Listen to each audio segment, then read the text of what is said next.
बेंगलुरु के चिन्नास्वामी स्टेडियम के बाहर से खबर आ रही है। खबर के मुताबिक वहां पर भगदड़ मची है। भगदड़ में 3 लोगों की मौत हुई है, जिसमें महिलाएं हैं और बच्चे हैं, और कई लोग घायल बताए जा रहे हैं। क्या हो रहा था स्टेडियम में? स्टेडियम में ये हो रहा था कि आईपीएल की ट्रॉफी 17 सालों बाद आरसीबी की टीम जीती है, और आज चिन्नास्वामी स्टेडियम में उस टीम के स्वागत का इंतजाम था। सुबह में ही विजुअल्स आ गए थे कि कर्नाटक के उप मुख्यमंत्री स्वागत करने के लिए गए थे। उन्होंने विराट कोहली का स्वागत किया था एयरपोर्ट पे। उसके बाद एयरपोर्ट से चिन्नास्वामी स्टेडियम तक आने का जो काफिला था, उसमें दोनों तरफ प्रशंसक खड़े थे।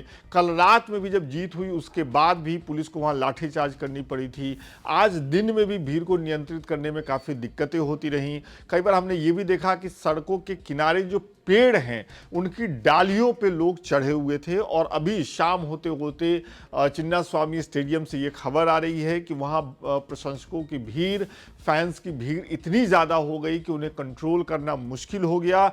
और इसी सब के बीच स्टेडियम के बाहर भगदड़ मची है। और इस भगदड़ में ये बताया जा रहा है, जैसा कि हमने आपको शुरू में ही बताया, कि 3 लोगों की मौत हो गई है, कई लोगों को घायल बताया जा रहा है। राहत कार्य चल रहा है। चिन्नास्वामी स्टेडियम के बाहर प्रशासन सक्रिय है और घायलों को अस्पताल भेजा जा रहा है। जो जानकारी हम तक आ रही है वो ये कि आरसीबी जब आईपीएल की ट्रॉफी जीतती है, उसके बाद आरसीबी के फैन हर जगह इसको सेलिब्रेट करते हैं। जाहिर सी बात है, लंबे समय बाद ये ट्रॉफी, आईपीएल की ट्रॉफी आरसीबी के पास गई है। एक सेलिब्रेशन तो बनता है, लेकिन इसको सेलिब्रेट करते समय कुछ लोग अपनी सुरक्षा का ध्यान नहीं रख रहे। हमने वो विजुअल दिखे हैं जिसमें प्रशंसक पेड़ों पे चढ़े हुए हैं, वो 4 दीवारियों पे चढ़े हुए हैं। सड़क किनारे कुछ जगहों पे बहुत ही संयमित तरीके से प्रशंसक खड़े हैं, लेकिन कुछ जगहों पे वो लिमिट को क्रॉस कर रहे हैं। और जैसे ही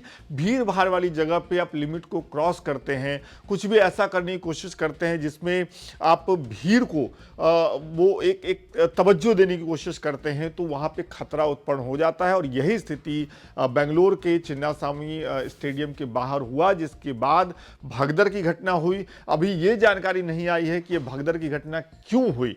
क्या भीड़ ज़्यादा थी इसलिए, या कई बार ऐसा देखा जाता है कि जब भीड़ ज़्यादा होती है, कोई छोटी सी भी अफवाह फैल गई, मान लीजिए कि भीड़ बहुत ज्यादा है, कसमकस की स्थिति है, और उसमें अगर ये भी खबर आ गई कि सामने पुलिस ने लाठीचार्ज कर दिया है, बड़ी संख्या में लोग पीछे भागने लगते हैं, और उसमें अगर 2 लोग 3 लोग गिर गए, खासतौर पर महिलाएं हैं, बच्चे हैं, तो फिर वो भगदड़ की स्थिति बन जाती है और वो भीड़ में दब जाते हैं। तो अभी ये जानकारी नहीं आई है कि ये भगदड़ मची कैसे।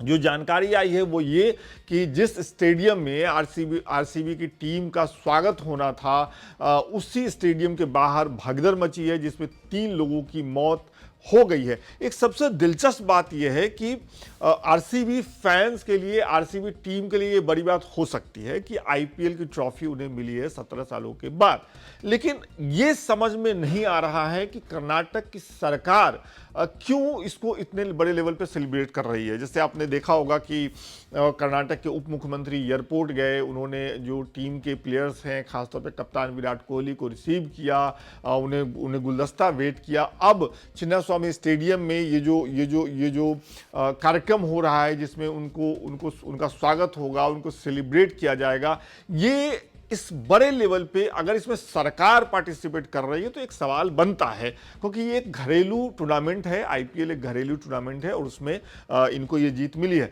लेकिन सबसे बड़ी बात हम आपको बता दें कि अभी और जानकारी आएगी, ये क्यों हुआ, कैसे हुआ, क्या अफवाह फैली, क्यों ये भगदड़ मची। लेकिन अभी की सबसे बड़ी जानकारी मैं आपको बताऊं कि कल रात जो खुशी की बात थी, जो एक सेलिब्रेशन शुरू हुआ था, आज शाम आते आते 3 मासूम लोगों की उस वजह से ही जान चली गई है। क्योंकि जिस स्टेडियम में, बेंगलुरु के जिस स्टेडियम में भीड़ जुटी थी स्वागत करने के लिए, उसी स्टेडियम के बाहर भगदड़ मची है, जिसमें अभी तक जो जानकारी है उसके मुताबिक 3 लोगों की मौत हो चुकी है। हमारी नज़र है इस पूरी घटना पे। आने वाले समय में अगर कुछ और अपडेट्स आते हैं, कोई बड़ी जानकारी आती है, तो वो भी हम आप तक जरूर पहुंचाएंगे। बहुत बहुत शुक्रिया।